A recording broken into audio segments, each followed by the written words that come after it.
Welcome back, race fans of the internet, to the Talkin Dirt podcast.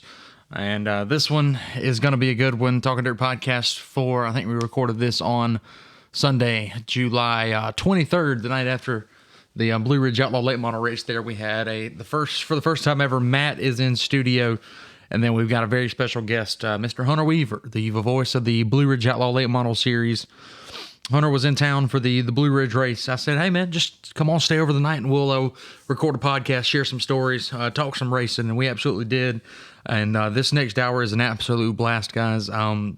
Before you get into that, though, if you would for me, go ahead. If you're watching this on YouTube, if you're watching this on Apple Podcasts, Spotify, wherever, go ahead, subscribe to the channel, add it to your feed, leave us a like and a review, leave us a podcast review, rate and review on Apple Podcasts, Spotify, wherever. Help us get that algorithm, help other race fans like yourselves find and tune into the Talkin Dirt podcast.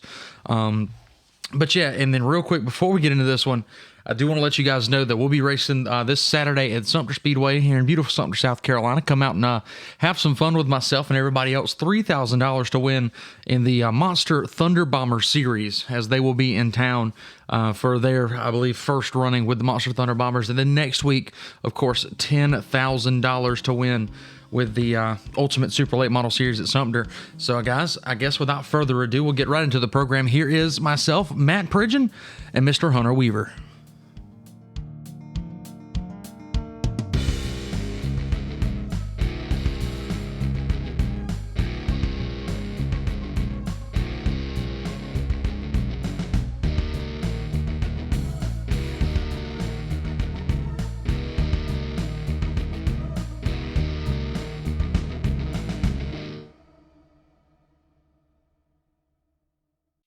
Yeah.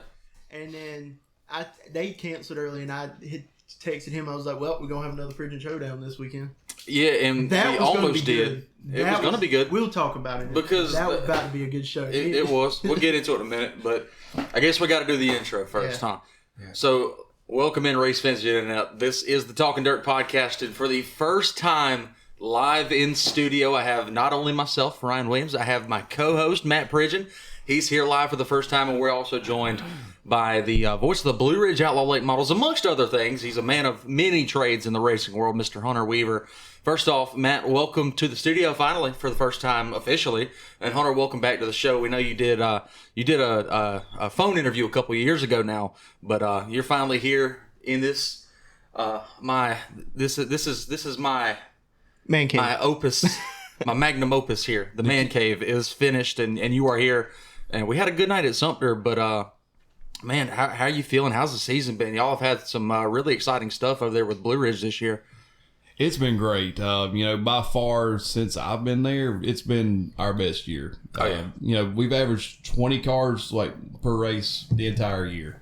We had 21 last night at Sumter Speedway. We was probably expecting maybe 30, but 21, that's still a pretty good car count, good quality in the field as well. And with Derek Lane picking up his first win, he's our 58th different winner in the series history. So, and our 8th different winner of the year. And it was really cool to see, somebody that hadn't won in a long time and then pick up. He told me, like, on the front stretch last night, he said, I've been looking at that winners list and just eating away at me and eating away. And then finally I got it done. And I think, Sean Whittle was probably just about as happy as anybody there as Derek, and the place went bonkers. It come unglued when he come out of the car. It was one of those moments that you cannot write it. And that's what I told y'all with what he did last night. Of course, Derek's already got a bunch of fans at Sumter. He's a local. He's been racing at Sumter forever, and in fact, started in 2021.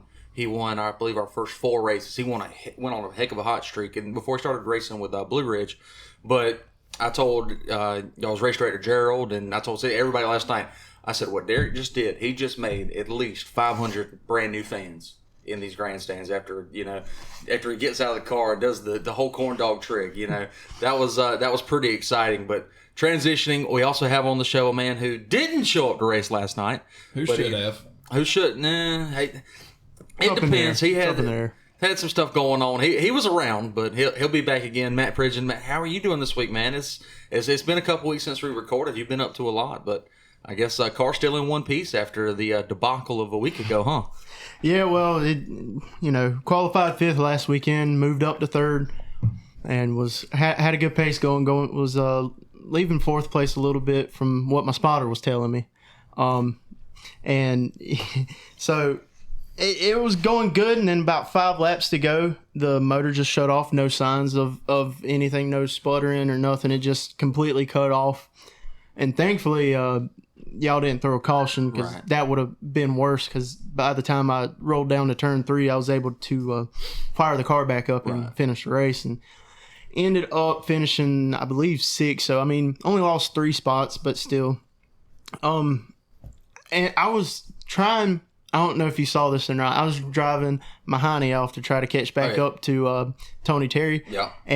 Because I knew I was in 6th and I wanted a top 5. And then I want to say with about 2 laps to go, I kind of scrubbed the wall a little bit coming off of turn 4. So I was like, well, let me back this down a little bit. I want to say, though, DJ, I got a bone to pick with him. He needs to... Flagman? Yeah. Oh, boy. He needs to let us know when we're at least halfway through the race. Or either put down a 5 to let us know we're 5 laps to go. He's still learning. He's new. He didn't really come from a line of racing. His family wasn't. He does good, huge though. into it. He does what we tell him. He can listen good, so that's why he's there. But I mean, you got your certain flagmans like Love It and some others that are really good. They really know racing inside and out, and they're able to keep track of how many laps have been run, how many laps are left, and give you a good show there. But yeah, I mean, you had a good run, but the finish up front, man, I thought if everything went right, you were there. Yeah, they were stuck. They were stuck in lap traffic was the problem. Right time, the motor cut off right before when I was coming out of 4. I could see the 2 leaders, Marlo and Justin, and then I could also see a bunch of lap cars around them. And because Justin was about a straightaway ahead of me, and then I started seeing that I was catching all of them a little bit. So I did notice that. But I do want to say this. I hate Johnny got caught up in that wreck early on. Well, Johnny screwed up on tires in qualifying that really put him behind the 8 ball there. Because I think he was set up to go. I think he had on national tires or something. He was set up to go to Cherokee. Yeah, well, he told me before the race. He said, "All right, now 5 laps, I'm gonna be up beside you." And I think it was he was getting there. Lap 4 under caution. He pulled up beside me, and to let me know he was behind me, even though I already knew he was. Well, how good was that racetrack though? Oh my gosh, that's the best racetrack I've been on in a very long time. I'm not even kidding. I know the track turned out decent last night. Last week, it was amazing. Couldn't touch it. It held moisture. There was multiple racing grooves, and that's when Justin made that outside pass, which nobody got video of, and I hated it. There was. Was there? I found a video. It was, I think, Nathan's Racing Adventures or something. Did he get it? Yeah, he sure did. He did get it. That's another young man that I don't talk about a whole lot, but he's got a lot of promise in this community with doing what he does. I know he has aspirations of being an announcer, kind of like you and myself, and doing some other stuff. But he does a lot of good filming. Still real young. I think he's still under 10 years old. Long way to go, but he's got a lot of promise, and he'll sit up there. He'll message us every week, man. He'll message, "Can I come film? Can I come?" Heck yeah. You come to put it all on your YouTube, man. I mean, that's like Travis Scott. You know, he's now the hunt the front announcer. But when I first known Travis, I was thinking Travis Scott the rapper. We were way. No, there's 2 Travis Scotts. We're going to talk about this. Oh, baby, not the dollar sign Travis Scott. Scott with an S. Yeah. All right, continue. Anyway. But he started announcing, I think he started announcing Southern All-Stars and Carolina Clash and stuff like that when he was probably 18, 19, somewhere in there. And, you know, he's been around this game for a long time, and it kind of takes him away from the racetrack a lot because of his job, because he's a paramedic. And I'm pretty sure that's what he does, but I believe he's in pretty much the medical EMS field or whatever. Now, is he the one that said, I think it was last year, Ross Bells is pushing? That's Dwayne Keith. Okay. That's Dwayne. Dwayne's been doing Southern All-Stars, and he's been at Southern All-Stars for a long time. Wasn't he at Scraven last night? Yes, he was at Scraven last night. I thought that was him. Dwayne's another guy. I love listening to Dwayne. Oh, yeah. He's high energy. Yeah. He's really high energy, which I love. Oh, yeah. And, like, the push and pee thing is one of the best calls of all time. It went very viral. It went super viral. When he come up with the Ross Bells pushing P and screaming. And the little voice crack made it even better. Yeah. Oh my God, it was amazing. But just some general stuff. There's other people that do it. I'm not going to name names, but I remember Henry Gaffney. I think when Ross Bells first won March Madness, and I went back and watched it one time, and I think he said something about. I think the quote was he's 17-5 color T-shirt or something like that. That's awesome, from Amigos. Golly. I went back and I was like, that's something that I'm sitting there thinking, how in the world can you make that up that quick? Oh man, and this transition. That's something I would have coming from me, I'm sitting there thinking, how do you come up with that quick? Exactly. Other witty guys, man, like Hunter and I were talking about last night when we got back from the track, just announcers that we loved listening to when we were little. And I mean, of course, you got Faulkner and all that was up there at Gaffney forever. Yeah. And of course, it was around here. I can't think of that, but AJ Rodonis was at Sumter for a long time. And I know Allen's at Lakeview now. Who was at Lakeview before Allen was? I really don't know. Okay. So leave it to Matt to not know anything. Yeah. I would say one of the biggest announcers in motorsports around my area is Danny Lockamy. He announces at Darlington. He'll do, I guess, some races at Timinsville, Dillon, maybe. And he also has the talk show on 92.9. Which I would love to do, but we need to go one. We got the invite. We do have the invite, but with my work schedule, tough. It's really tough. But I hope get a vacation week or something. We can head on to Florence on a Monday evening and do the Dan Lockamy show, or what's it exactly called? I know it's just it's a racing show. It's like I think it's Now That's Racing, or well he's had a lot of our local guys on. I had a cousin Charles Todd does it a lot, I believe. Yeah, and people off of from Lakeview, Mr. Tim. Well, and Blake did it one time as well too. My cousin Michael Elliott used to be the co-host. Oh, really? After Mr. Rudy Branham passed away. Right. My cousin Michael took that over. Now I don't know if he still does it or not. He might. Huh. Well, that's interesting. But yeah, definitely something we need to do. I would thoroughly enjoy talking to Dan about that. And I know, Hunter, you from up there, we were sharing a ton of names last night that were just guys that we listened to whenever we were little. Of course, you up there, there's a lot more tracks around where you're from, because you had guys at Harris, Carolina. I know Abernathy's been at Carolina for a long time now. Yeah, Mark's been at Carolina since I think 2007. Yeah. So and he's been there ever since. Mark Huey with the Carolina Clash. Oh my God! And he was at Lancaster. He was at Lancaster for many years. The best voice in racing. Amen. And then, my God. One of the best probably singing announcers I've ever heard in my life. Yeah. And then you have guys like, Tommy Tedder. He's been around this stuff for a long time. I've known Tommy for many years. Nicest guy too. Oh God. Tommy's the nicest guy. Absolutely. And then Walter Faulkner, who was legend, Walter Tapp, and Walter's good too. And then there's the list goes on and on. Dale Wilkerson at Harris, he's probably one that I probably owe a lot to for me getting into this, to be honest with you. And Walter Tapp, a guy that doesn't get enough credit right now for what he's doing is Cody Early. Oh, yeah. Cody Early is so busy. Oh my God, he's busy. He's got obviously the Southern National Series that he does spring and summer. He runs a whole iRacing series. It's a big deal. It's a huge deal in the iRacing world. Probably one of the biggest leagues out there. Which I believe they're opening up so you and I can race it next year as well. Well, we're too late for the icebreaker. They've already filled it up. Yeah, I ain't worried about the icebreaker. I wasn't going to win it. I'm talking about their series next year. He also does Crate Racing USA stuff. Yes, he does Crate Racing USA. Who's the older fella that does some of those races too? There's an older fella. He's really good. Kelly. He's really good. Does he have got white hair and got a white mustache? Yeah. The older fella. He's really good. He's actually a track chaplain too. I think it's Racing with Jesus Ministries, or I think that's what it is. But he announces that at Alltech too. Yeah, so That's exactly about. I've seen him do some big races down there, and who else do we want to mention here that's really good? Eddie Pollard. I don't want to leave anybody out, but he just keeps going. Yeah, it's a huge list. Jack Craig, Bumper Jack, cornbread and butter beans, baby. God, I love Jack Craig. He's the best, man.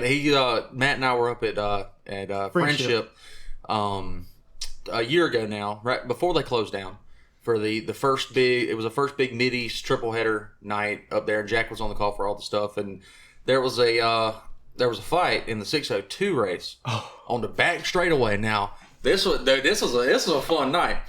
But as soon as it all went down, Jack, without missing a beat, he'll come over to the loudspeaker and says, "Now I bet these race fans would really appreciate it if y'all brought it around here to the front stretch." He did. But I'll tell you, this is like, who was it? It was somebody's crew member. It was Jordan Kohler's little brother. He got caught up in it, and their crew member hit somebody in the head. No, not just hit somebody in the head. Hit the cop in the head with a light stick. And the cop come back around. I was over in turn 3 filming. This is when I caught a video that went viral on TikTok of it was Typhoon Ty Norder, and there was a 20 car in the modified race. I can't think of his name. I don't know his name. Stamper. He had a gorilla Stamper, on the car. yeah. Trey Stamper. They got into it in turn 3, and the wreck ended up in my lap. It was right here in my lap, and that went viral on TikTok. But anywho, after that all went down, there was a bit of a skirmish between Trey's family and Ty and all that, and the cops were over there near us. And Matt and I turned to him. Matt goes, "Now, which one of y'all was the one just got hit in the head?" And the guy goes, the guy puts his hand up. He goes, "That was me. Guy thought it was Star Wars." and I guess he didn't want to take a trip to the jailhouse that night, so they let him go. But that was a fun night, man. That was a fun. That was also the night we played rock paper scissors during the red flag. Red flag, rock, paper, scissors. I didn't win a single round. Matt did not win at all. He didn't win at all. Not one. He was stopped on the backstretch. I'm sitting there with the glow sticks talking about rock, paper, scissors, shoot. And he played back, and he didn't win.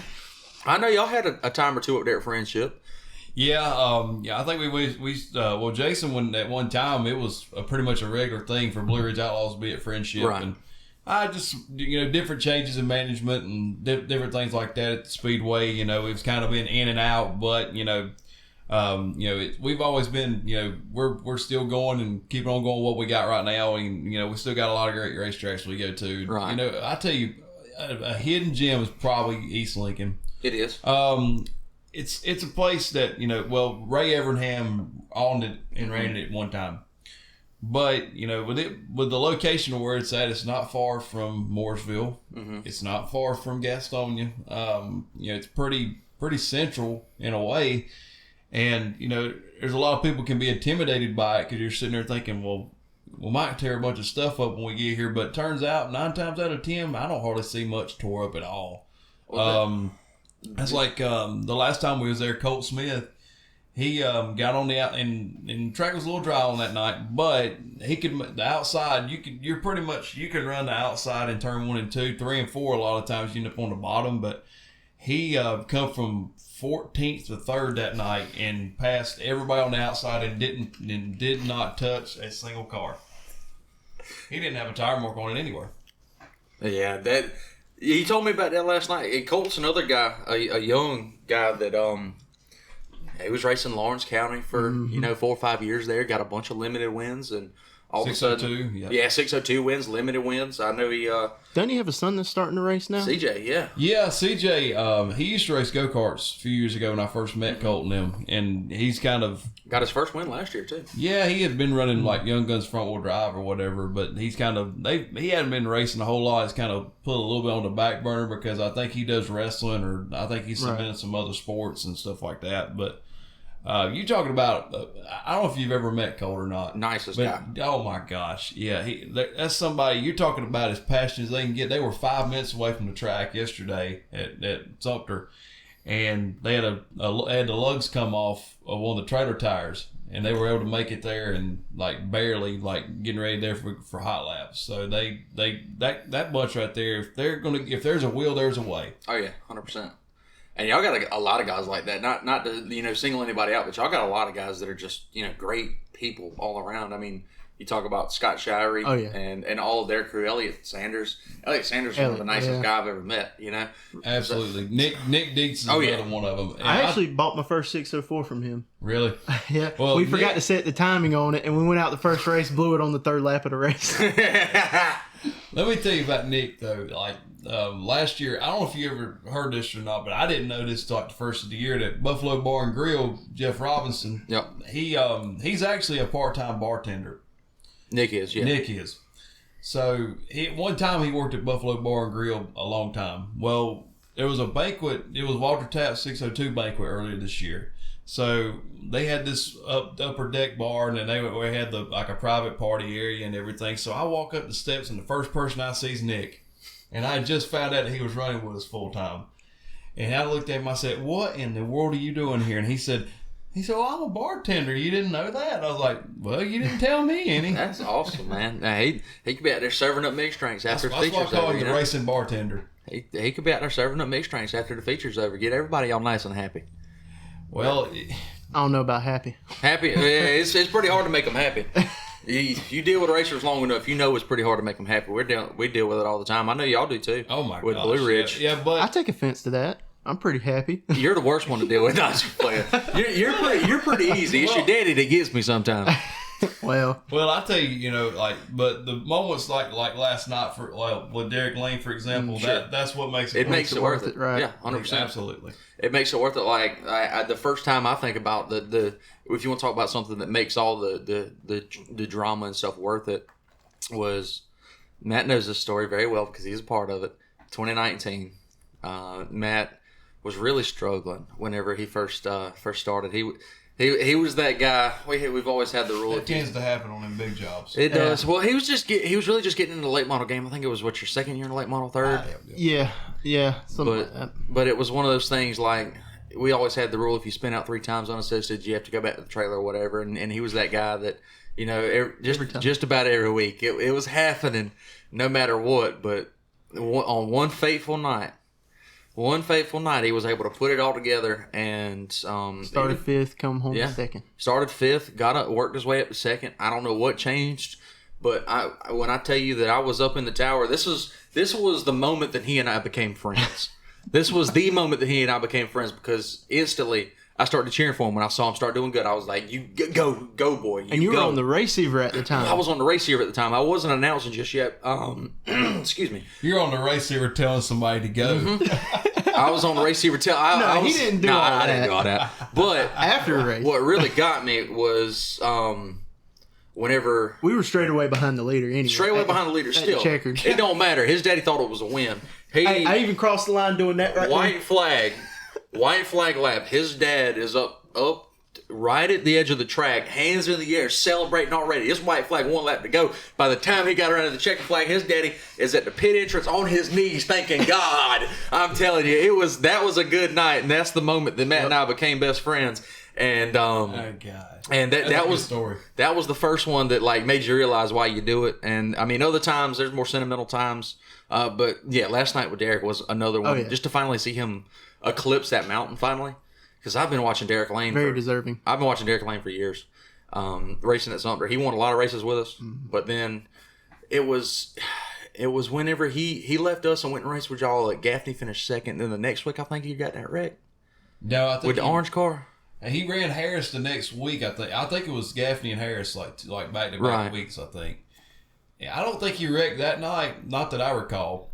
It was soon after, at least, is when he stopped racing. It was right after then, yeah. Which, I mean, and now if you look back on it, was probably, I guess, a good thing, because here he is now, and he gets the biggest win of his career against a stout field. But I do have to say, I hated the bad luck for Justin Mintz last night. I was like, and that was one of those moments I was in shock. I was too. We dropped the green, and Matt, I'm not kidding. We dropped the green. We go off in the first turn. Justin's got the whole shot. Next thing I knew, he's completely sideways and spins, and my jaw dropped. I was like, "What?" Mm-hmm. And that's something you don't see ever. Right. You don't see Justin Mintz make a mistake. Right. Like you expect that from when you see somebody like Banjo or someone or Justin or Austin or somebody like that. I've seen Banjo do that one time. It's real shocking, especially when they got 1,000,000 laps on that track. Exactly. That proves it right there that anybody can make a mistake at any time. Anybody can make a mistake. It's 100% true. You think about Justin; he's won all but 2 local races, and but this thing, he's always had bad luck when y'all come to town, because the last time he run 2nd to Jay, and then run 2nd to Jay a week later at Gaffney. Well, yep, the next 2 were the last 2 times Justin's ran, he's ran 2nd to the same guy. Exactly. So. And then this time it looked like he got it all turned around, and then it happens. It's racing. You live from it, or you learn from it, and he'll come back better and stronger and keep defending his bounty, because it wasn't on the line last night. Right. And that's another reason why they did that. Just local competition. You understand, it wouldn't have been fair to our local guys. Right. It wouldn't have been fair to him because people are coming in with bigger motors and all that stuff. So that's the explanation there. I mean, that wouldn't be fair. I mean, I agree with you on that. Yeah, it is what it is. It wasn't that much money anyways. I'm trying to get it upped to at least 500, so that way Matt can go and Matt can come in and he Need a shot of luck if you know. Need a shot of luck for that. And number one, he's got to finish. Number two, you can't wreck him. You can't wreck him. Yeah. That means you, Matt. Yeah. I try to keep my nose clean. Try. Good luck. Try.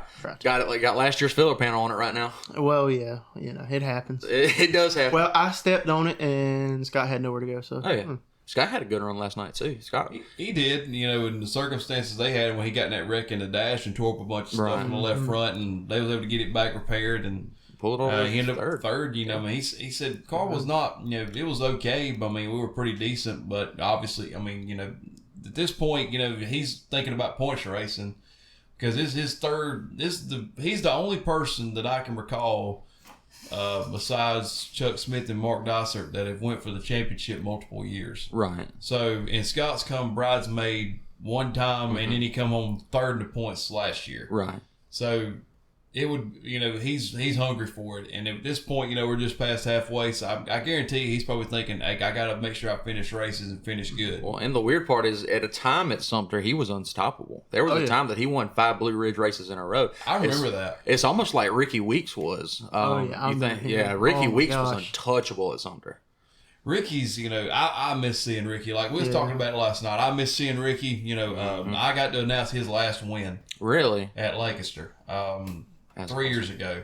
It was a Herbert Murray Hall of Fame race, and Matthew Ness was leading the race, and then had a problem that night leading the race, and Ricky was able to take home the win. And it was probably, and what's funny about Ricky is that he don't live probably 20 minutes from me. Right. He's worked at Parton Lumber Company for I think 30 years. Okay. So that's how the Parton Lumber connection is there, because he works for him. But Ricky and my grandpa, they used to race against each other a little bit, but Ricky's a little bit younger than my grandpa is. They're pretty good age difference apart, but they're but talking about just good guys. And Ricky at one time, he was the man at Gaffney. Oh yeah.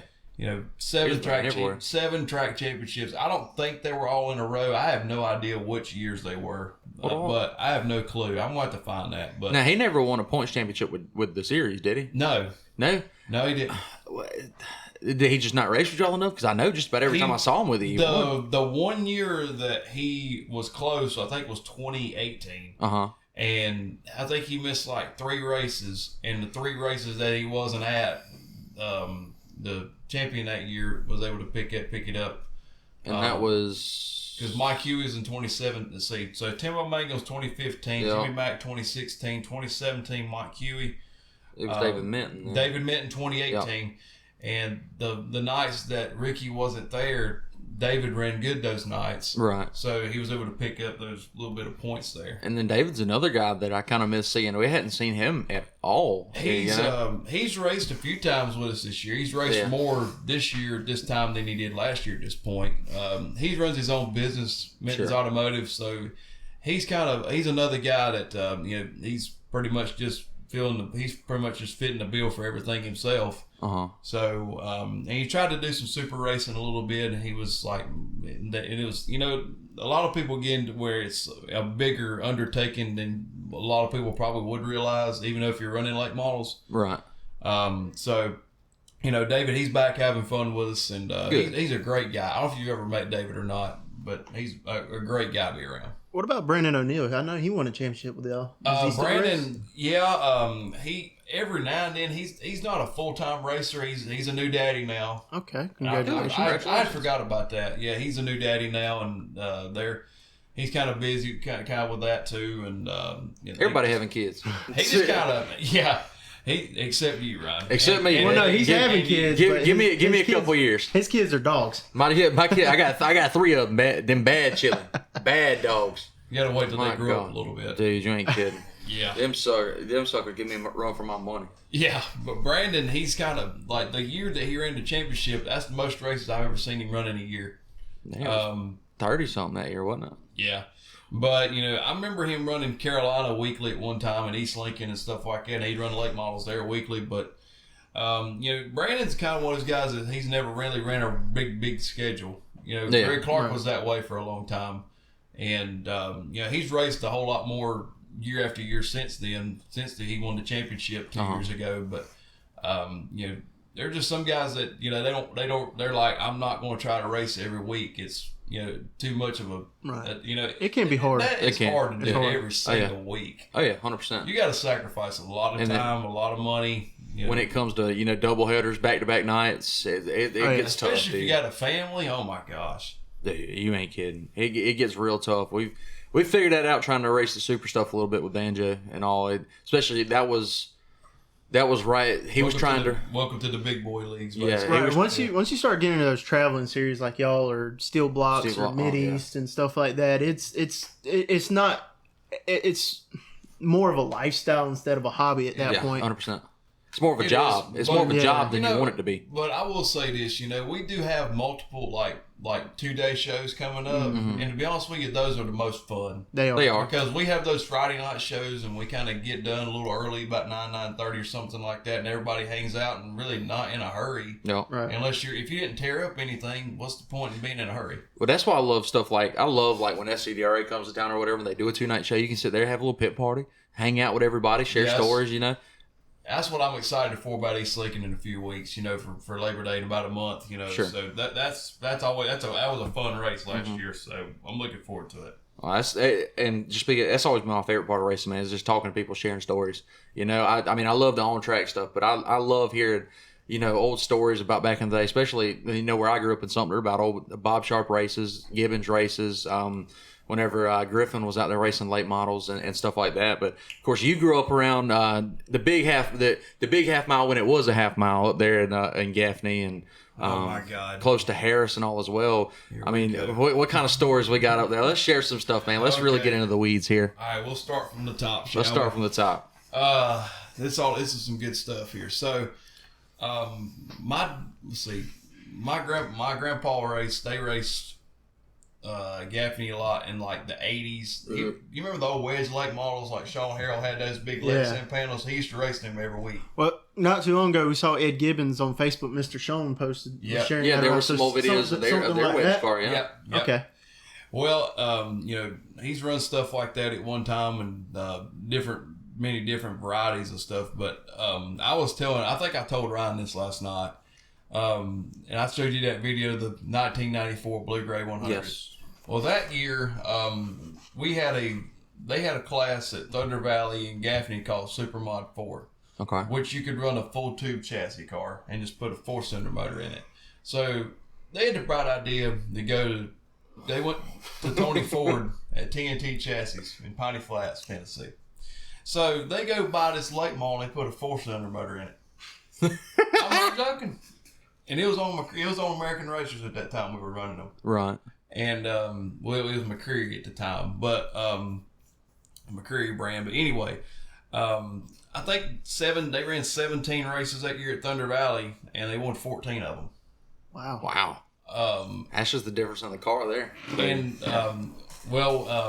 at that time, if we didn't blow up or something like that, we won the race. And I'll just go ahead and just lay it out there. We kicked their ass a lot of the time. Mm-hmm. But anyway, we was at Gaffney at Blue Gray 100. This is before I was born. This is probably about 3 or 4 years before I was born. But Kenny Copson, who was a Carolina class champion at one time. And at this time, he was still in high school. So Kenny, they wanted to come down on this race and run this big race or whatever. So they brought this big hauler in, and this thing is jet black. It is nice as you can paint it. And they were looking around going, who is this joker? So they thought it was a late model. They come and roll this 4-cylinder out. You know what gets me when people show up with front wheel drives and big stackers? That gets me. Kyle Jinks is one of them. I thought that cracks me up, man. And I'm sorry about sidetracking, but when I first seen that hauler, I'm like, who is this? That's some money there. And then they rolled the back door out, and I see a Honda. Honda. A little Nissan. It's a Nissan. It was a Nissan at the time. Well, I can't remember what it was. But anyway, I didn't pay attention that close, but I was like, this is a freaking hatchback, for God's sake. Well, anyway, so at that time, Kenny was still in high school, and they live in Bland, Virginia. Inside a mountain, basically. Yeah. Like on like half a mountain. So they flew him down, and here comes a helicopter, comes in, and they land him in the parking lot at Gaffney. Right. On Saturday, whenever it was. Heck yeah. Well, it was actually Friday because he got out of school, and then he got on a plane, and then they flew to Gaffney. So they're hanging around, and they're like, "Hey, y'all want some?" They're asking everybody, "Y'all want some steaks?" And just as friendly as they can be. Sure. Well, on Sunday, on the big race, Kenny and my grandpa were on the front row of the Supermod 4 race at the Blue Gray. So they run like the first or second lap or something, and they come down off turn 4, and my grandpa, something happened to the car or something, and Kenny was right behind him. He was right on him, right on his bumper. So his hand flew up, hit the kill switch. Like he got hit, like Kenny bumped him, and like his hand flew up, hit the kill switch, cut the car off at the start finish line. Kenny had run in the back of him and took off across the racetrack and hit the wall. Wow. So they're thinking, and so we won the race, but when we went across the scale, somebody wanted to protest, and we refused to tear down. Oh. So we ended up DQ'd from the Blue Gray that year, but. They're sitting there thinking, "Oh God, this is not going to be good. We just wrecked this kid's car." Oh Lord! And they get back to the pits, and they come over there, and one of them, and their mom come over there. His mom come over there and said, "Hey, you guys want anything to eat or anything like that?" Like nothing had happened. As nice as can be. Yeah. That's kind of the way you have to be there. You know, especially I know a lot of guys that race together, like talking about Austin Rodonis and Mikey Corsi.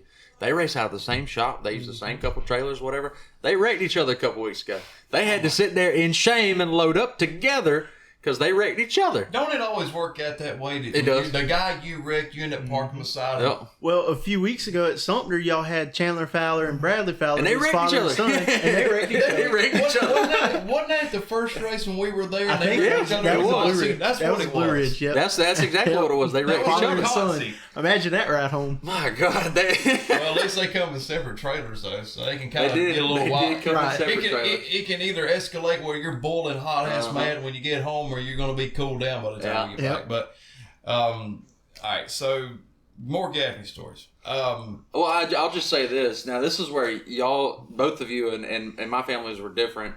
Is y'all both grew up, you know, dads raced, granddads raced, uncles raced, whatever. And my family was more or less like we just went to the racetrack. We weren't, you know, really into it like that. So that's why I like having, of course, Matt around, because he can sit there and talk about, you know, his uncle JD and his dad and Johnny and everybody else that Was that raced. your uncle or your great uncle? JD was my great uncle, and Johnny's my second cousin. JD and my granddad were brothers. Okay, I got you. Yeah, so, I mean, and they were obviously, you know, racing Lakeview and all those tracks around there, and you guys were up there racing. Well, y'all just really racing Gaffney, and let's see, was Harris around at the time? Oh yeah, Harris has been around since. What tracks are up there that y'all used to race that have shut down by now? Riverside, which is actually, it was called Travelers Rest at one time, but it's a little bit, probably about 4 miles down the road from where TR is now. Right. It's now like a golf course and a big hotel venue or something. And big money. But the way they've got the parking lot laid out, it's laid over the blue, like the aerial view of the racetrack. Right. So they kind of just modeled it after the way the racetrack was shaped at Riverside. Okay. Did y'all ever do any racing like I-20 or no? Did you ever get down this way? No, we really didn't. We didn't really get down this way much. You know, mostly it was Carolina, Harris, Gaffney, Riverside. I think Buffalo and maybe Sugar Creek. I heard about Buffalo. I know, Matt, y'all did a lot of racing at a bunch of tracks that are closed down now too, right? Well, Dad raced at I-20. Right. That's one of the first places. There, Columbia Speedway. Yeah. There's a track that closed down in the late 70s that Uncle JD raced at, Marion County Speedway. Sure. I actually went out there back in 2020 to explore it. Not the most legal way, but I mean, is there anything there still? They turned it into a hunting ground, so I kind of got scared when I seen a deer stand. I was like, might not need to be here. Somebody might have a camera here. Well, you should have took a rifle with you or whatever. It was cool though, because all the embankment was still there and everything. I could still see the track. What's the track up in North Carolina that shut down? Metrolina. No, not Metrolina. The one that I think Michael Butler and them used to race. Dublin. I always heard Definitely. that was. It was a fast track. It was fast. It was Yeah. very fast. I didn't like it because they always had, every time they would always have holes in the track. It was every time I went, it was super bad. They would always work the track right before the rain came. Yeah. Like in qualifying. So I mean, there was some things that they did. Now I never got the experience to race on it Right. because I always said that I don't want to tear my car up because I'd be bumped something on the surface and it would come apart. Right. But Man, but you're talking about your daddy. He was racing, Carolina and or at Columbia Speedway and I-20. Those were back in the days, and I know, Hunter, you went through this too, where you'd have a race Thursday night, you could go somewhere else, race Friday night, go somewhere else, race Saturday night, and go somewhere else, race Sunday night, and then go back home for get ready for the next week. Uncle JD would race all those nights and then Monday. And then Monday? And then Who would Monday. run And on it Mondays? wouldn't be, I don't remember, but it wouldn't be all dirt or all asphalt. He'd Right. race dirt, asphalt. I mean, Well, that's what you could do that back then. Right, because you can't do it now. all you had to do was swap tires. You really can't do that now. I don't know many guys that could do that now. I remember y'all wanted to do Blue Ridge race on asphalt at one point. Y'all were talking Dillon. about doing it At at Dillon, Dillon. yep. I would have done that too. I gotta. It's just I don't know I really don't know what's kept us from doing it. I really don't, and I wish I had the answer to give you, but I mean that's something I have no clue about. But I will tell you the one thing that I am looking for is the Southern Wedge Latemodels Association. Yes, God, I was yes. going to ask you about that. Man, I'm excited about it. We've pretty much worked out with AFCO about the spec shock or what shock you got to run. It's going to be a hard tire. I don't know what it's going to be yet or anything, but it's probably going to be like a hard tire. I think you can't run over a 2015 model chassis. Okay. So pretty much you can find like mid 2000 stuff, whatever, and I mean it's I'm really excited. I think we got one race scheduled. I'm not sure where it's going to be at yet, but we're going to do one toward the end of the year. We need to have probably at least about 10 cars or so, and try to I think 6 to 10 cars or something like that, just to kind of showcase and show off and everything. Now, is this going to be a deal? I know he's doing the wedge stuff, but is he envisioning putting billboards on them and doing it like kicking it real old school, or are we just doing wedges? I mean, they're both going to be super fast. I've not went into detail with Jason about that. About every little nick and cranny, yeah. But we got a rule book and everything, so you can go look at it. So I was just saying, I haven't looked at the rule book, but I mean to see. I would love to see a billboard race again. Honestly, I know Lakeview did a couple, and they went. One went really good, and then one went bad. On them, it goes straight down, instead of having those elephant ears and all that. There's one guy that's got one that's hand painted and it's bad looking. It's pretty cool. I will say though, man, I love how late models look. They don't compare to them wedge bodies. My So papa run that stuff like that, and it's a whole different world. Yeah. Well, not only your pawpaw, but your daddy run late models a little bit here and there. Oh, yeah. You were telling me a story earlier. He had a brand new car. Yeah, I'll let you tell the story, but I'll tell you this is how long I've known John and Johnny Pursley. I've been friends with them since I was a kid. This was 2008. I think my dad had been running GRTs, and he sold his about 05, 06 or whatever, and he quit for about 2 years. So he went and bought a brand new Barry Wright. So we was gonna go run crates. We had all we had to do was get ready to put a motor in. I think we had to finish up a few things with suspension or whatever, but it was pretty close to being race ready. So it was end of the season already. I think it was like April or something. I can't remember exactly. I was only 10 years old at the time. So I do remember John Pursley called my dad, and he said, Weaver, he said, nobody ever called my dad Robbie. They'd always say his last name, or Rob, or something like that. right. And that a lot of people call me that. But anyway, it'd be like John called him. He said, "Hey, is that car pretty close to being done, almost race ready, where you could, pretty much race in a day or two?" And he said, "Yeah, why?" And he said, "Johnny, we wrecked our car last week, and we're running for the points at Carolina. I think they're running limited." And he said, he said, "I'm gonna come look at it." So he pulls up to the shop. I'll never forget this. Pulls up with the trailer, bikes it up to the shop door. And he went and looked at it, walked around it for a minute. He was like, He said, how much you want for it? He gave him some price. Can't remember how much it was. And he took out an envelope, took out a wad of money. I mean, it's stacked probably you could probably stack about 3 quarters high, and putting them, one top on top of each other. And he threw it on the car, and he said, "I'll take it with me." So it's serious. Somebody pulls out an envelope full of money, boy. This was a Friday morning at 9 a.m. He come and got the car. They took it to Carolina and they took it back to the shop, put a motor in it, put all the suspension on it, and set up the car. So about 10:30, 11 o'clock at night, John calls my dad back again. He says, he said, I think you got a pretty good car. He said, well, how come you see? He said, I thought I had a pretty good one. He said, oh, you have no clue. He was like, oh, we just want to buy half a track. There you go. And that's when your daddy regretted selling that car. He got off the phone. He said, damn it, I wish I would. Hey, we all been there, man. We all been there. I'm glad I sold my car, the one that I had for a couple of months. I'm glad I got rid of it. I wanted to race it. Huh? I wanted to race it. I wanted to drive it too, man, but then I realized how much it was going to cost to upkeep a mini stock in this economy right now, especially a Toyota mini stock at that. I got rid of it. It was. It's kind of I don't know.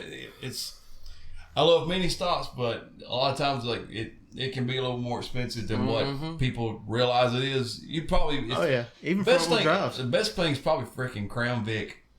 Oh yeah, because I got a guy. I can get a free Crown Vic if they start that class. I know where one is at. I would love to do Crown Vics. I would do it too. Man, there's 15, 20 of them at Harris every week. Call it cop stock.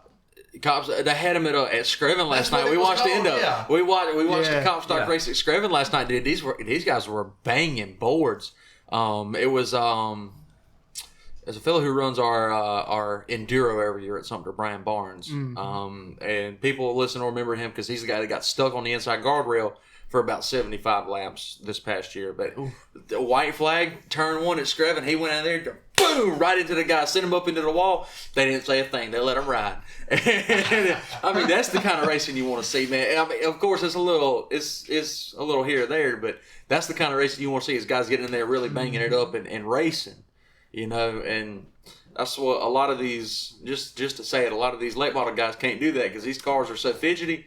If you touch them the wrong way, it's the same thing with sprint cars. You slightly touch wheels, it'll snatch that wheel out your hand. I believe you. I believe like you can't get in there and race door to door in a late model. Really, it's hard to.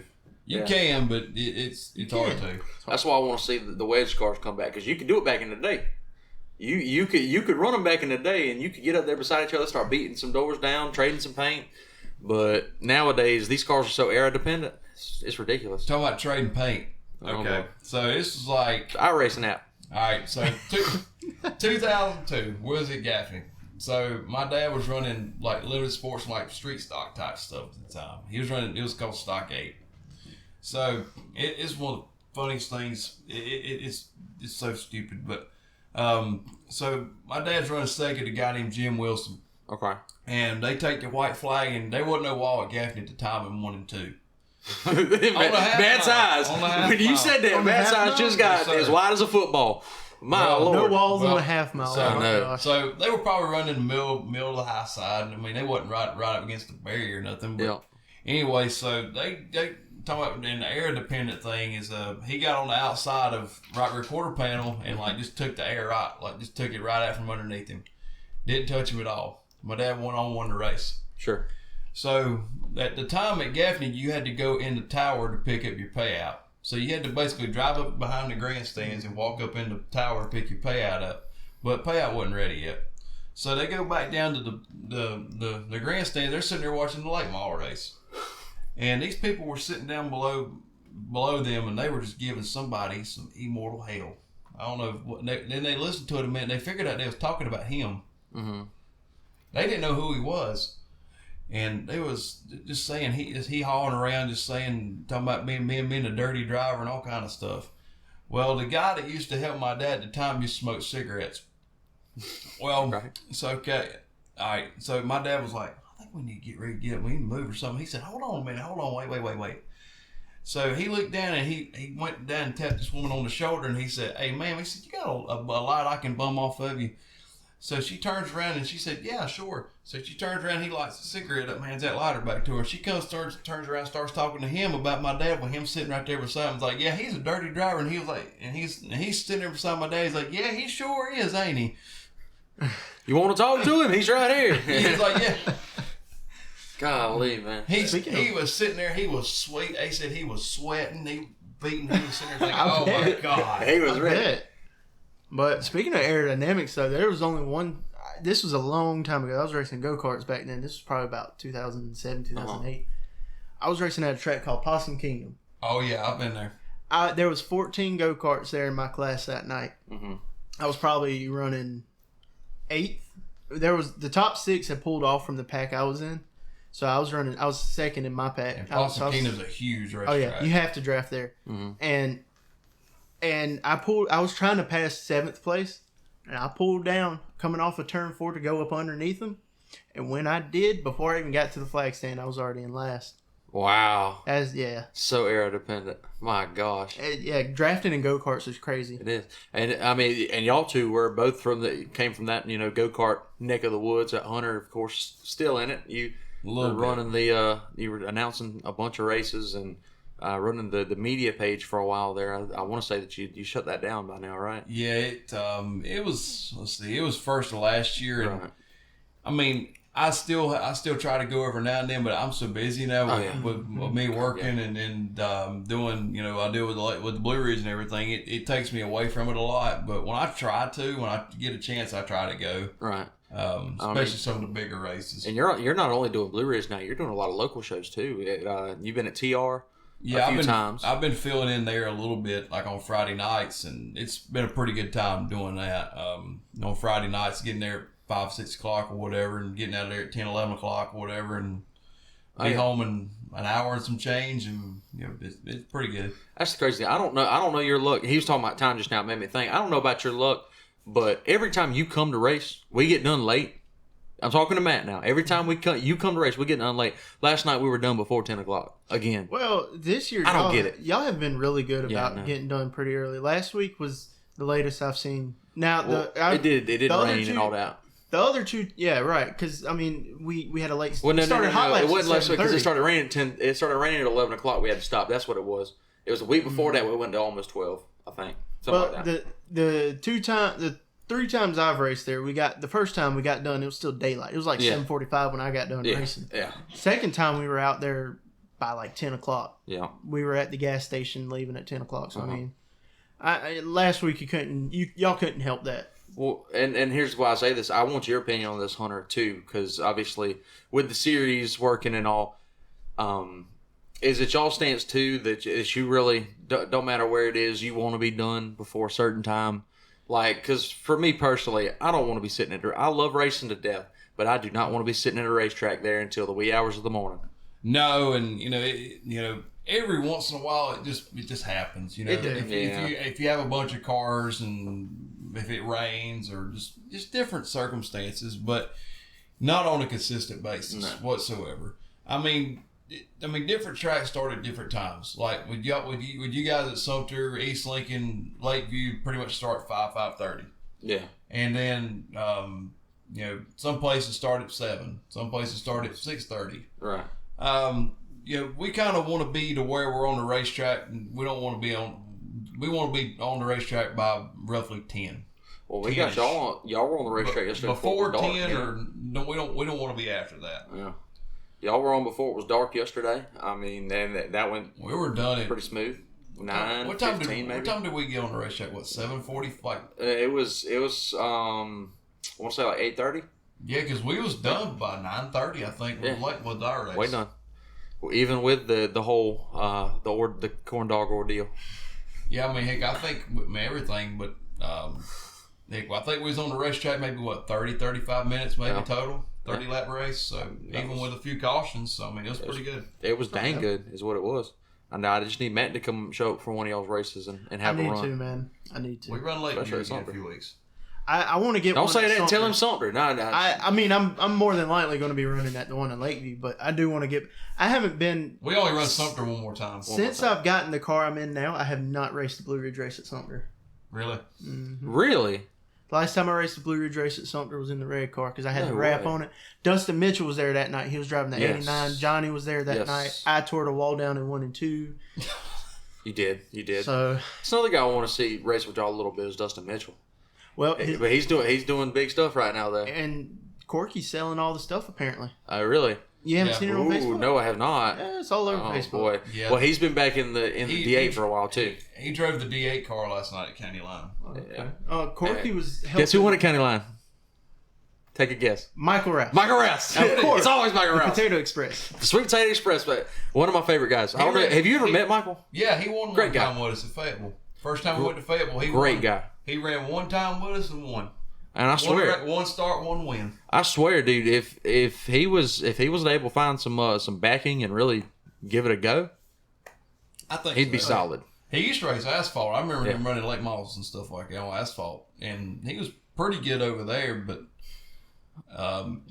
where he's hit his stride right now. Well, I remember in 2020, he had a sponsorship by one of the governmental candidates in North Carolina. It was the candidate that lost, unfortunately, but still, he had it. He had the trailer. He's got that. He's got the semi hauler. Yeah. And he had the whole thing wrapped in so and so for governor and all that. And we were at Fayetteville, and he pulled up, and I said, "Damn, that's cool as shit."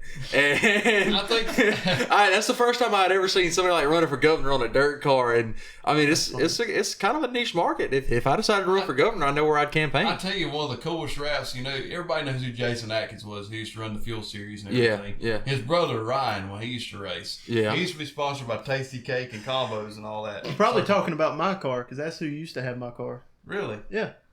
And Tony bought it from him, and I bought it from Tony. And John Blankenship was the first person to drive it. That's right. God, he says that every week, Like every Ryan, podcast. like, John but Vegas then- drove my car. Well, I mean, That's like Ryan Atkins. He always had Tasty Cake and combos and stuff like that on the side of his You know car. what? K-pop. My sneaky favorite rap car is right now. I think you and I talked about this last night, but Steve Blackburn's car. That God. 39 is so sexy. Have you seen it, Matt? yes. The one you seen it? I seen it last year at Friendship. Oh my god, it's sexy. It was at Lakeview last time we was there. Yeah, it was. There's a like, picture with me, him, and Banks 3 wide in 1 and 2. And also Nick Dietz's car is sneaky pretty. I'm a little biased, but mine's my Matt's favorite. is nice. Matt's is nice. Now Mine's my favorite. Matt and I did almost have a falling out in our friendship over this Oh, race yeah. car because he sent me a proof of a wrap and I hated it. I'll be honest, I hated it. And I said, "That's ugly." And he said, "No, it's not. It's beautiful. I love it." And I said, "You are wrong. It had just random black bars going down the side of it." And so I called like jail bars. I called our designer. I said, "Matt, if you get that wrap, I ain't helping you with it." And so we met up at our wrap with our wrap guy and got it figured out. And now he does have one of the prettiest cars. I don't think it's better than last year's, but it's up there. The one you had last year was amazing. It was good. I It loved didn't see the track enough, though. It didn't. Gaffney, Cherokee Speedway, baby, took it out. Yeah, that thing's pretty bad. But That was at Friendship last year. Wow. That was me Blackburn, Steve Blackburn at Friendship. last Colby year. Quick is Colby in the Quick middle right there. Yeah. Colby Quick was up. Colby should run with y'all a little bit more Colby too. had a big win not too long ago. Did he somewhere. really? I think he did. Huh. Or It was either he a- qualified it was- pole or something. It was a crazy. What was it? Fayetteville. Or was Must it? have been. I want to think it say was it might have been Fayetteville. It was either Fayetteville or Gaffney. Hey, you know who's on a heck of a tear right now? It's Travis Steele. Or no, Jeremy Steele. Sorry, Travis was running with John not too long ago. He's still good too, but Jeremy Steele's on a heck of a tear. No, he won at Bulls Gap the other week. Yeah, and he won last night at Gaffney. At Gaffney. Yeah, Yeah, Derek Ramey finished second, didn't he? yeah. Derek Ramey finished second. Another guy that I think should race more Blue Ridge stuff is Derek Ramey. You know, he did the super stuff for a while and then got out of it because I think they started having kids or something, and he's back in it. I think they're a lot of focused on the 604 program, and I think Yeah. it's kind of what they're. I mean, I've talked to them about it a few times, but it just never really come to fruition. But one guy we was talking about it ran. Speaking of running Blue Ridge, was Anthony Sanders coming racing last Big A coming run last night in his uncle Doug's car, and run fourth last night, and he hasn't ran. I think the last time he ran, I think he told me it was like 2018, 17, so running there.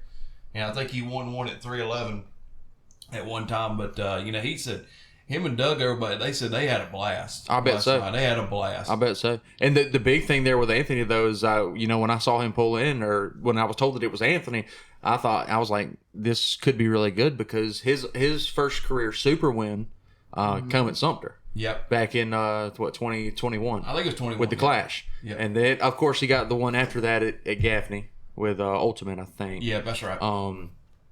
But his first super win was at Sumter, and I was like, man, this could be something. And he did darn good in Doug's car, which had a heck of a motor in it. Doug. For a heck of a limited motor, baby. But y'all got some really cool stuff going on. I hated that it wasn't quite the car count you were looking for. Running on this a lot. Richie. Yeah. Oh yeah. Richie done a great job last. He done a Richie great job. He did, and some other guys. That Brandon Dockery, I was surprised to see pull up. Because he hadn't been to Sumter in a while. His first time was last November. Yeah, he come for the Vern race, but hadn't come back since. But I was surprised to see him. But he did really, really good. Just had that little slip up, man. Sumter's one of those tracks. It's like Gaffney. It's like other places. Oh, yeah. It starts to kill tires after about 20 laps, and you got to be real careful. On that right rear, leaning really hard. I will say, my tires after that feature last weekend, they still look brand new. Well, that's the thing. That track last weekend was pristine. Well, and that's the thing that we're all struggling with right now. We're all struggling with it right now with this weather, man. Obviously, it's no different than any other summer, though. There's only so much you can do. There's only so much water you can put down. Right. Like, you cannot put enough. Like, the best water is Mother Nature water. Mm-hmm. Well, I will openly admit that last night they were expecting us to get some rain. That's why it wasn't watered as much as it could have been. Right. We were expecting it. It never happened. Oh, well, we moved on. We got some good racing. Got some good racing. We didn't really tear anything up, and we got out of there. We got out of there. No, the only person that I'm mad at that didn't come is little Bryson Harper. I wish he would have been there. He did good at scrubbing. He did do good at scrubbing. He did do good at proud scrubbing. of him. He did good at scrubbing. Who ended up winning scrubbing? Zach Mitchell. Zach Mitchell did. Dude, I think Bryson he was like 4th or 5th, wasn't he? And he was 5th in hot laps. I remember that. He qualified up front too, because he started front row in the heat race with Ross Bells. Yeah, he's good. Is he still running Ricky's old car, or is that a new? No, that's that I really don't know, but he's in a Longhorn, isn't he? Yeah. Now the only person that I knew that had anything from Ricky was Dylan Watson when he won last year at Sumter. That was Ricky. Right. Yeah. But he ended up something happened to that motor. Well, I thought didn't Bryson and them buy all the stuff from Ricky whenever Ricky first got out? I don't think. I thought he had his hauler and stuff. I don't think so. No. He did buy the trailer, because the trailer he had the trailer. Caught on fire. He didn't buy the hauler because it's a way bigger hauler what Bryson's got than what Ricky had. That's how I was told he bought it after. Bryson's got like pretty much a stacker. Well, he got that from. Ricky didn't have a stacker. He got that from the Gibbons. That's the Gibbons old. But before they got this was like 2 years ago. They had Ricky's old trailer, they might have. The wheel bearing caught on fire. I remember they were pulled on I saw it all over Facebook. Well, good deal. All right. Well, just a couple more minutes here. Just a couple more things. We can talk a little bit more about Blue Ridge as we get on, because y'all got a heck of a points battle right now. Of course, that's your main thing you're focused on, Hunter, with Scott Shirey, the points leader. Who's right there with him, Nick Dietz and Colt Smith battling hard for the second, third spots. They're both battling for Rookie of the Year as well, and Colt was leading the Rookie of the points last night, but had a problem. Man, they had a heck of a day yesterday. Good Lord.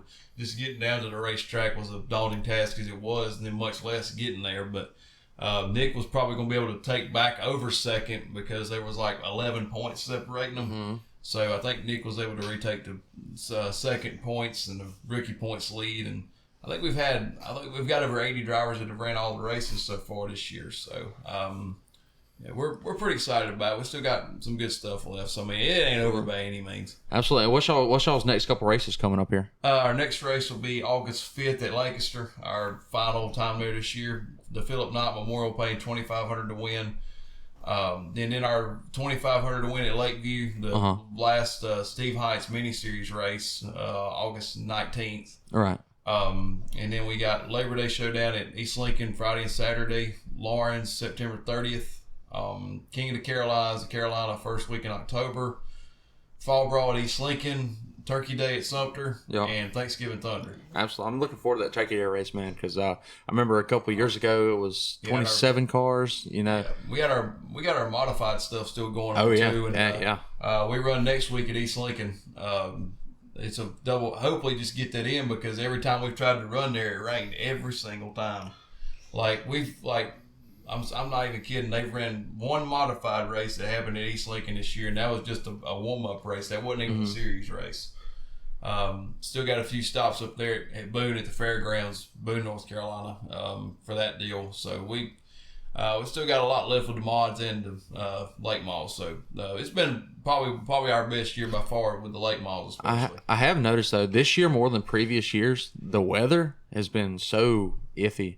You know, like we'll go out on a Sunday after a race and look at everything for next week because they already got the forecast out. It'll say 0% chance of rain.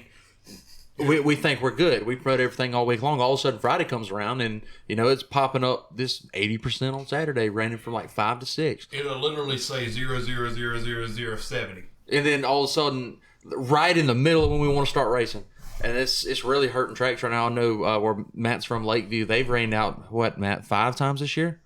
I want to say maybe 3 to 5 times. Yeah, it's 3 to 5 at least. Number, y'all, and when it rains at Lakeview, it rains big. When it rains at Lakeview, that place turns into a pond. That first Blue Ridge race, I'm surprised that one didn't get rained out. Yeah. I know. I struggled to get into the pits like with my truck. Yeah. Oh, my gosh. Yeah. And a lot of people were getting stuck. And we had... the only one that we had to cancel was the SCDRA stuff at Sumter, and that wasn't up to y'all though. It wasn't. Well, it wasn't. We're trying to reschedule it with them, but that's one thing about Sumter. They do not cancel. We do our best. Now it would have been a disaster if we had tried it because the pits cancel if it's already underwater. The pits were a marsh. There were people just driving in there getting stuck. So there was no way that we could have raced. But I guess one last thing, Hunter. Shout out anything that you've got that you want people to follow. And obviously you had said you're working on kind of a podcast deal like this. Just tell us a little bit about that. I know it's kind of on the back burner for now, but something I'm really excited about to have you start on. Yeah, it's something pretty similar to what we're doing here. Kind of have like a Dale Jr. download type deal. Yeah. And I know a lot of people that are like old timers and that have been around this game for a long time. So a lot of them are looking forward to it. It's just let's see, probably the last month or so has been pretty much hell because me wrecking my truck. Glad you're okay. Yeah, I was about to say, I'm glad you're okay after that one. Man, that right there put the fear of God in. Like you everything's fine. All of a sudden you wake up and there's blood all over you and you don't know where you're at. Yeah. And like I was on the way home from work and then fell asleep driving. Thank God I wasn't going by like 25 mile an hour. Right. And crossed the middle of the lane down like right down Main Street. Land on the wall. After a 12-hour or something. 8. Still. I didn't sleep that much. Still, exactly. Yeah. So it was. It was. I woke up and I'm sitting there facing the pavement, like looking down. I'm like, I'm like, this is not right. Yeah, that'll put the fear of God in you there, son. But and then you went and bought a Toyota. I went and bought a. Which I don't blame you. Them Tacomas are nice. I love Tacomas. I'm too big for them though. I will tell you that. I'm way too. I'm too husky for that. I test drove one time and I about hung out the door of it. So we did not end up with a Tacoma, but I mean it's a nice truck and you seem to be doing really really good right now. But again about this podcast, have you got the branding done? You know what it's going to be called or something like that? Hunting dirt. I got the logo still. So I got Talkin Dirt. You got Hunting Dirt. What's the deal with that? You know who come up with that? Probably you when you read my Talkin Dirt name. No, I just play it. Nope. I'm lawyering up, baby. Let's go. You gonna lawyer up? Yep. Hey, but it don't even look like close to what yours is. No, I'm just messing with you. Oh yeah. But I'll tell you who come up with that. Jason Smoot. Yes, sir. I got it. I knew it. Yep. And I was like, I mean, it's a good play. It's clever on your name too. It's a clever play. But I looked over at every other name that was put out, and I'm like, there ain't nothing clicks like it. No. A few. Well, Talkin Dirt does. I will say that ours is pretty clever. Well, it's so clever that someone else tried to steal it at Yeah, I'm No, pretty sure not- he's quit by now. Technically not, because it was Talking Dirt. Well, technically it is because Who the hell makes one that says talking dirt? I've never used the word talking. They It was got a- a lot of our followers, or your followers. yeah, he made a Facebook and he started adding people that follow my page, and I started getting messages asking if it was me, but it wasn't. So I, kindly asked him to stop, and I believe he stopped by now. If I haven't not, seen nothing. because I own both. I own the names. Yeah, they probably don't have Like the knowledge just to you make do. that clear, I do own. I have a copyright on both names, Talking and Talking Dirt.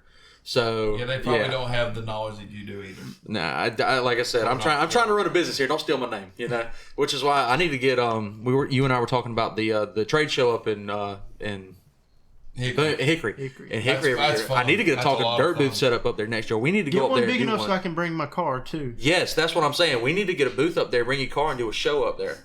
Get one there to and need to get you our one too. booth. Mm-hmm. Yeah, we need to do that and get Hunter on it or whoever else. We need to do that next year.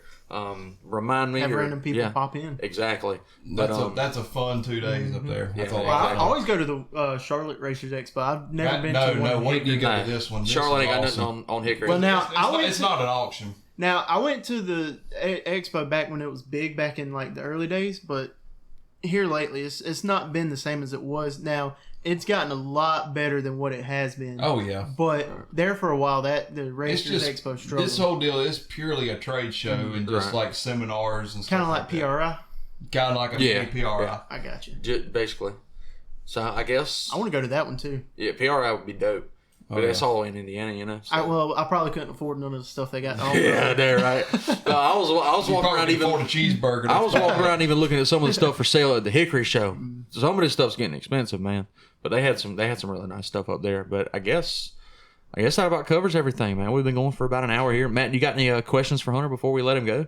No, but I do want to say I'm partaking in a iRacing league here soon. Yes, you Chicken are. Bone Oh Alley. yeah, we should shout that out. Yeah. So another fellow podcaster. I think he normally hangs out on the asphalt side of things, but his name's David Rogers. He's got the Chicken Bone Alley. Yep. It's a very big Oh, really? podcast. Okay. Yeah, I yeah. got Big you. shout out to Mr. David. He's helped me a lot, man. Whenever I first started, I asked him, what do you use? How do you set everything up? And he was just so open and honest and told me everything that I needed to start my podcasting journey. And I'll actually, from the looks of it right now, I'll be on the call for all those races that Matt will be racing in his iRacing league.